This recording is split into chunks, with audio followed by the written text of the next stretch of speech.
Hello everyone, Sarika जाथोंटिक रेसिपीमध्ये तुमचं स्वागत आहे।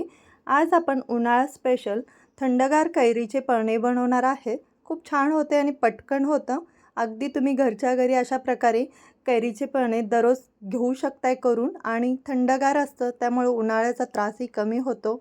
सरबत बनवण्यापेक्षा तुम्ही अशा प्रकारे कैरीचे पळणे कोणी आलं तरी पटकन करू शकताय। आता इथे मी 2 आंबे घेतलेले आहे। मी तोतापुरी आंबे घेतलेले आहे। तुम्ही कोणतेही आंबे घेऊ शकताय। जे तुमच्याकडे अवेलेबल आहे ते आंबे कोणतेही वापरू शकताय। फक्त आंबट असेल तर थोडं साखरेचं प्रमाण जास्ती घालावं लागतं। सर्व आंबे अशा प्रकारे साल काढून घ्यायची।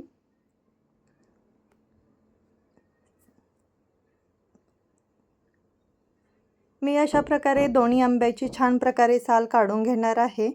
थोडेसे हे आंबे आता तयार झालेले असतात कधी-कधी, तर अशा प्रकारचे जरी असेल तरी काही प्रॉब्लेम येत नाही।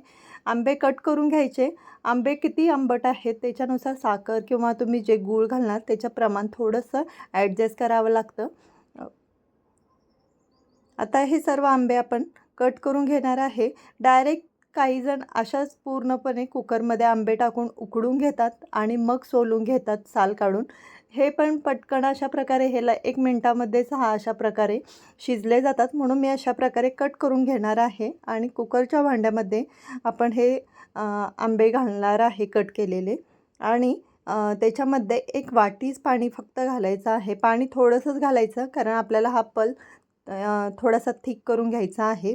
म्हणून 1 वाटीवर पाणी घालून कुकरला झाकण लावून 1 शिट्टी काढून घ्यायची। 1 शिट्टीमध्ये अगदी 2 मिनिटामध्ये हे छान प्रकारे शिजले जातात। पाहू शकता आता 1 शिट्टीमध्येच हे आंब्याचा पल छान प्रकारे शिजलेला आहे। आपण आता हा मिक्सरच्या भांड्यामध्ये काढून घेणार आहे। आता त्याच्यामध्ये मी 1 वाटी गूळ घालणार आहे। गावरान गूळ घेतलेला आहे। तुम्हाला गूळ नसेल घालायचा तर तुम्ही इथं साखरही वापरू शकताय।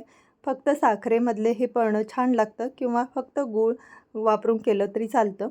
त्याच्यामध्ये मी आता हाफ चमचा सेंधव नमक घातलेला आहे, जे काळं मीठ मिळतं ते घातलेलं आहे आणि थोडंसं पाव चमचा रेग्युलर मीठ घातलेलं आहे।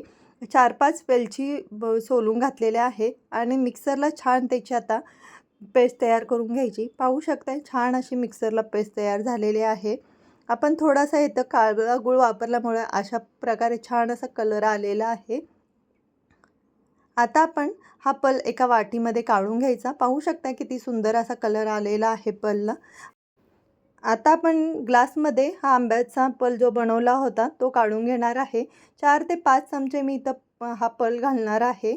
तुम्हाला आंब्याचं पळणं किती थिक आवडतं याच्या हिशोबाने तुम्ही हा पल कमी जास्ती करू शकताय। पहिल्यांदा तुम्ही आईस क्यूबही टाकू शकताय, पण मी इथं आईस क्यूब वापरणार नाही। माठातलंच थंड पाण्यामध्ये हा आंब्याचं पळणं बनवणार आहे। जर तुम्हाला हवं तर तुम्ही त्याच्यामध्ये ग्लासमध्ये 1-2 आईस क्यूबही घालू शकताय। नाहीतर हा पल फ्रीजमध्ये ठेवून थंड करूनही तुम्ही वापरू शकताय।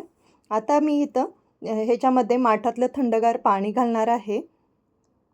पूर्ण ग्लासमध्ये दोन्ही मी इथं पाणी घातलेलं आहे आणि पाणी घातल्यानंतर छान प्रकारे हे चमच्याच्या साहाय्याने पूर्ण मिक्स करून घ्यायचं, हलवून घ्यायचं, छान एकसारखं करून घ्यायचं किंवा तुम्ही भांड्यामध्येही सर्व हे मिश्रण अशा प्रकारे करू शकता। पाण्यामध्ये हा पल टाकू शकता आणि पाहिजे तितके ग्लास तुम्ही अशा प्रकारे आंब्याचं पळणं बनवू शकताय।